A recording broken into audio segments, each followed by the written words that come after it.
हाय दोस्तों, आज हम पढ़ेंगे इंडियन पेनल कोड की चैप्टर 2 जो है जनरल एक्सप्लेनेशंस, जो कि शुरू होता है सेक्शन 6 से सेक्शन 52A तक।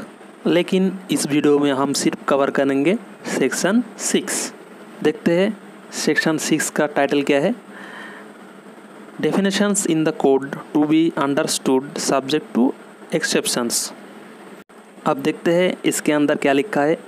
Throughout this code, every definition of an offense, every penal provision, and every illustration of every such definition or penal provision shall be understood subject to the exceptions contained in the chapter entitled General Exceptions, though those exceptions are not repeated in such definition, penal provision or illustration। इसका मतलब यही है दोस्तों, जो कि इस Indian panel code में जो कि ऑफेंस का डेफिनेशन दिया है, जो पेनल प्रोविज़न दिया है, जो इलस्ट्रेशन इसके अंदर है, ये सभी माना जाएगा कि जनरल एक्सेप्शंस के चैप्टर के अंदर में है। जनरल एक्सेप्शंस जो कि चैप्टर 4 है, ठीक है ना। एक बार फिर से दोस्तों, इस कोड में जो भी ऑफेंस का डेफिनेशन दिया है, जो पेनल प्रोविज़न है, जो इलस्ट्रेशन है, वो एक्सेप्शन के सब्जेक्ट में होगा और जनरल एक्सेप्शन के चैप्टर की अंतर्भुक्त होगा, ये माना जाएगा, ठीक है। और एक बात, जो डेफिनेशन होगा, पेनल प्रोविज़न होगा, इलस्ट्रेशन होगा जनरल एक्सेप्शन के अंदर, वो बार बार हर सेक्शन में नहीं रिपीट होगा, ठीक है। सेक्शन 6 को बहुत अच्छी तरह समझने के लिए 2 इलस्ट्रेशन हैं। चलिए 2 इलस्ट्रेशन देख लेते हैं। चलिए देखते हैं इलस्ट्रेशन ए को।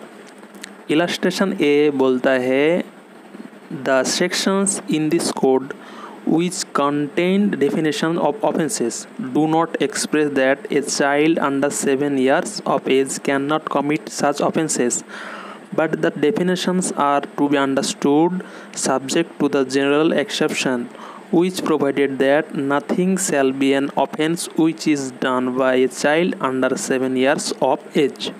इसका सीधा सा यही मतलब है दोस्तों, जो अगर कोई चाइल्ड है जो कि अंडर 7 इयर्स की एज में है, अगर उसके द्वारा कोई ऑफेंस कमिट किया जाता है तो ऑफेंस नहीं माना जाएगा।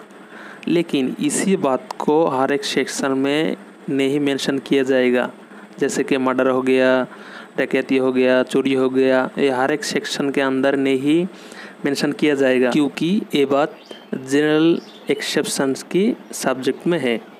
अब चलते हैं इलस्ट्रेशन बी की तरफ। इलस्ट्रेशन बी कहता है, A police officer without warrant apprehends Z.